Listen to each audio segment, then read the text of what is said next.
some people are afraid? They look at the past, they look at the history.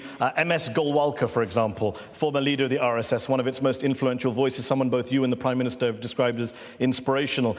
He was inspired, he says, by Nazi Germany, which displayed, he said, a race pride at its highest and was a good lesson for use in Hindustan, in India. He said the three main threats to India, internal threats, were number one, Muslims, number two, Christians, number three, communists. He referred to India's Muslim menace and to India's Christians as bloodsuckers. Do you understand why people are nervous when they hear the RSS, when they see people like Golwalkar are behind it? And now that you're quoting Golwalkar, let me quote Golwalkar for you.